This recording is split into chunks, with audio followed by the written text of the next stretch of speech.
പഹൽഗാം ഭീകരാക്രമണം നടന്നതിന് ശേഷം ഏകദേശം 10 ദിവസത്തോളം എടുത്തതിന് ശേഷമാണ് ഒരു 10-15 ദിവസത്തോളം എടുത്തതിന് ശേഷമാണ് ഇന്ത്യയുടെ ഭാഗത്തു നിന്നും ഒരു തിരിച്ചടി ഉണ്ടാകുന്നത്.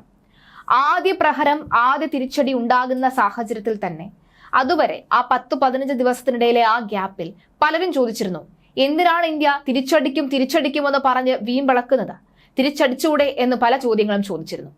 അങ്ങനെ കയറി പെട്ടെന്നൊന്നും അടിക്കാൻ കഴിയുകയില്ല. കാരണം പാകിസ്ഥാനെ ഭയന്നിട്ടല്ല, നമ്മുടെ ഇന്ത്യക്ക് യാതൊരുവിധ പോറലും ഉണ്ടാകാൻ പാടില്ല. തന്ത്രപരമായി വളരെ പ്രധാനപ്പെട്ട മേഖലയിൽ അടിക്കേണ്ടിടത്ത് കൃത്യമായി അടിച്ചുകൊണ്ട്, കൊള്ളേണ്ടിടത്ത് കൃത്യമായി കൊണ്ടുകൊണ്ട് ഇനി മേലാൽ ഇന്ത്യക്ക് നേരെ കൈയൊങ്ങാൻ പാകിസ്ഥാന് കഴിയാത്ത വിധം ആ കൈകൾ രണ്ടും തച്ചുടയ്ക്കാനുള്ള നീക്കങ്ങൾ എങ്ങനെ നടത്താമെന്ന ബുദ്ധി കേന്ദ്രങ്ങൾ ബുദ്ധിയിൽ പ്രവർത്തിച്ചുകൊണ്ടിരിക്കുകയായിരുന്നു. ആ ബുദ്ധിയിൽ പ്രവർത്തിച്ച ആ തന്ത്രങ്ങളുടെ ഭാഗമായി നടത്തിയ നീക്കങ്ങളാണ് ഇന്ന് നമ്മുടെ ഇന്ത്യ വിജയം കണ്ടിരിക്കുന്നത്. തീർച്ചയായിട്ടും വളരെ പ്രധാനപ്പെട്ട ചില വാർത്തകൾ പുറത്തു വരുമ്പോൾ നമ്മൾ ആദ്യം മുതൽ തന്നെ നോക്കുന്ന കാര്യമുണ്ട്. ഒരു മോക്ക് ഡ്രിൽ നടത്താൻ പോവുകയാണ്, അതുകൊണ്ട് തന്നെ രാജ്യത്തെങ്ങും ഒരു ബ്ലാക്ക് ഔട്ട് ആയിരിക്കും.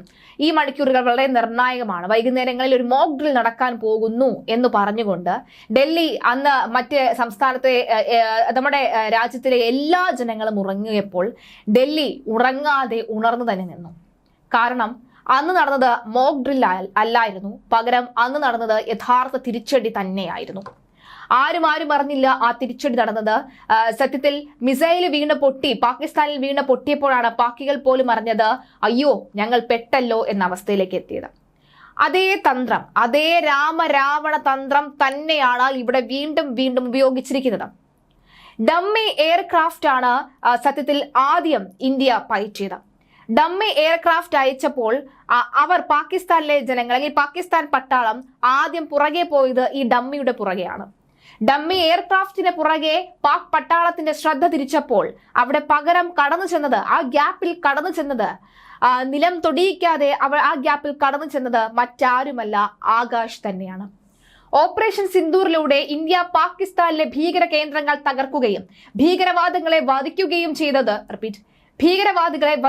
ചെയ്തിരുന്നു.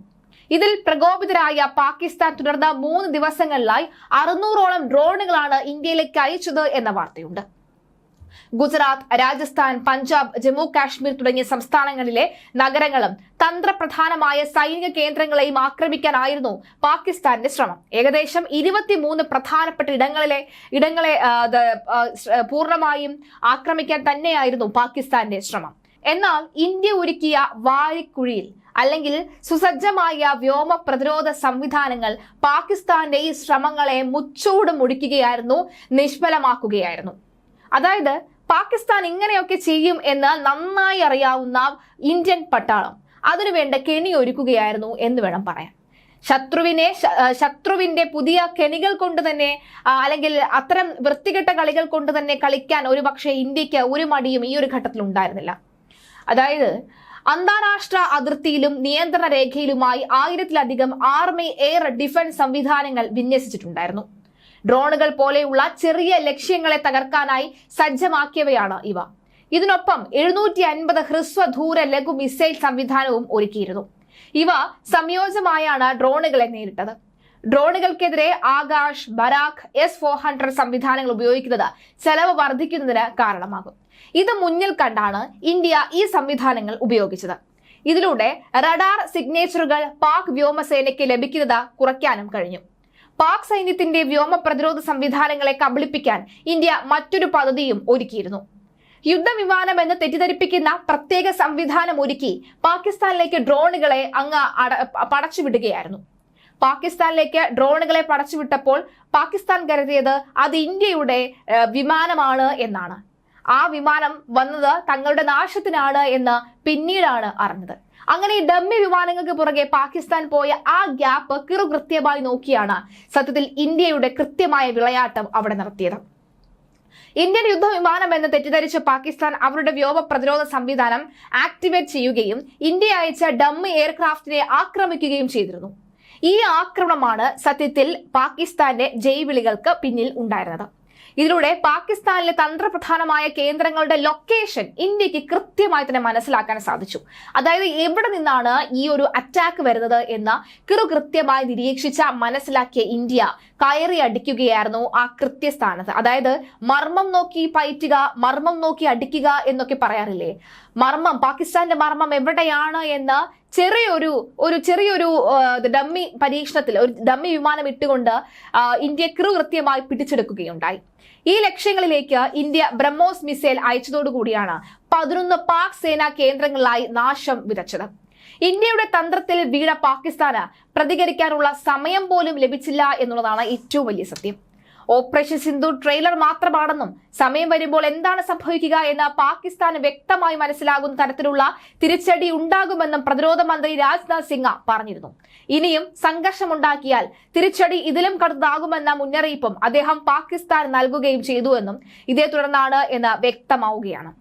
ബ്രഹ്മോസ് ആക്രമണത്തിൽ ഭൂലാരി വ്യോമതാവളത്തിലെ മുന്നറിയിപ്പ് സംവിധാനമായ airborne warning and control system, അതായത് അബ്ഗാസ് ഘടിപ്പിച്ച വിമാനത്തിന് കേടുപറ്റിയതായി പാകിസ്ഥാൻ വ്യോമസേന മുൻ മേധാവി retired air marshal Masood Akhtar വെളിപ്പെടുത്തിയിരുന്നു. 4 ബ്രഹ്മോസ് മിസൈലുകൾ ഒന്നിനു പിന്നാലെ ഒന്നും വന്നു പതിച്ചിരുന്നു. മാത്രമല്ല, നിർഭാഗ്യവശാൽ 4ാമത്തെ മിസൈൽ എയർബേസിനെ ഹാംഗറിൽ ഇടിച്ചു. അവിടെ ഉണ്ടായിരുന്ന അവാക്കസ് വിമാനത്തിന് കേടുപാടുകൾ സംഭവിച്ചു. ഇന്ത്യൻ സൈന്യത്തിന്റെ ആക്രമണം കൃത്യമായി അളന്നു കുറിച്ചതായിരുന്നുവെന്ന് മസൂദ് അക്തർ തന്നെ ഒടുവിൽ സമ്മതിക്കുകയാണ്. നിലവിൽ പാകിസ്ഥാൻ തന്നെ സമ്മതിക്കേണ്ടി വരുന്നു, ഞങ്ങൾ അവരുടെ വാരിക്കുഴിയിൽ വീണു, ഇന്ത്യയുടെ വാരിക്കുഴിയിൽ ഞങ്ങൾ വീണു എന്ന പാകിസ്ഥാൻ പ്രധാനമന്ത്രിക്ക് തന്നെ സമ്മതിക്കേണ്ടി വരുന്ന ഘട്ടത്തിലൂടെയാണ് നമ്മൾ കടന്നുപോയിക്കൊണ്ടിരിക്കുന്നത്. അത് വളരെ അഭിമാനത്തോടു കൂടി ഒന്നുകൂടി ആവർത്തിക്കുന്നു, ഇന്ത്യ പയറ്റിയ രാമരാവണ തന്ത്രം അത് അങ്ങനെ തന്നെ തുടരുമെന്ന കാര്യത്തിൽ സംശയമില്ല. അതായത് മോക്ക് ഡ്രിൽ ആണ് എന്ന് പറഞ്ഞുകൊണ്ട് കൃത്യമായി തിരിച്ചടി നൽകുന്നു. ആ തിരിച്ചടിയിലും ഒരു ഡമ്മി വിമാനം ആദ്യം അയക്കുന്നു. അതിനുശേഷം എവിടെ നിന്നാണോ ഈ ഡമ്മി വിമാനത്തെ ആക്രമിക്കുന്ന മിസൈലുകൾ വരുന്നത് എന്ന് മനസ്സിലാക്കുന്നു. അതിനുശേഷം കൃത്യമായി ആ ആക്രമണം വന്ന ഇടങ്ങൾ നോക്കി, അതായത് ഒരു പ്രിസൈസ്ഡ് അറ്റാക്ക് എന്ന് പറഞ്ഞ പോലെ തന്നെ ആ ആക്രമണം വന്ന കൃത്യമായ സ്ഥലത്ത് നിന്നും വീണ്ടും വീണ്ടും അറ്റാക്ക് ചെയ്ത ഇന്ത്യയുടെ തന്ത്രം അത് കൈയടിക്കേണ്ട, അതൊരു ഹാറ്റ്സ് ഓഫ് കൊടുക്കേണ്ട തന്ത്രം തന്നെയല്ലേ? നമ്മൾ ജീവനോടെ ഇരിക്കുകയാണ്, നമ്മൾ പരസ്പരം സംസാരിക്കുകയാണ്. ഇന്നും ഇന്ത്യയുടെ അഭിമാന നിമിഷം വാനോളം പുകഴ്ത്താൻ ഇന്ത്യയുടെ പ്രധാനമന്ത്രിയുടെ ഇത്തരം തന്ത്രങ്ങൾ, അജിത് ഡോവലിന്റെ ഇത്തരം തന്ത്രങ്ങൾ, ഇന്ത്യൻ സേനയുടെ ഇത്തരം തന്ത്രങ്ങൾ എത്രയോ വളരെ മഹത്വൽക്കരിക്കപ്പെടേണ്ടതാണ് എന്നതുകൂടിയാണ് പറയേണ്ടത്. എന്തായാലും നമ്മുടെ രാജ്യം വീണ്ടും അഭിമാന നിമിഷത്തിൽ, അല്ലെങ്കിൽ നമ്മുടെ രാജ്യം വീണ്ടും ഒന്നുകൂടെ നമ്മുടെ രാജ്യം ഇന്ത്യ, ഭാരതം എന്റെ നാടാണ്, നമ്മുടെ ഭാരതം എന്റെ രാജ്യമാണ് എന്ന് അഭിമാനത്തോടു കൂടി ഒന്നുകൂടെ ഉറക്കെ വിളിച്ചു പറയാൻ നമ്മൾ ഇന്ന് സജ്ജരായി നിൽക്കുന്നുണ്ടെങ്കിൽ അതിന് പിന്നിലും ഇത്തരം വിദഗ്ധമായ തന്ത്രങ്ങൾ തന്നെ എന്ന് പറയുന്നതിൽ യാതൊരുവിധ തെറ്റുമില്ല.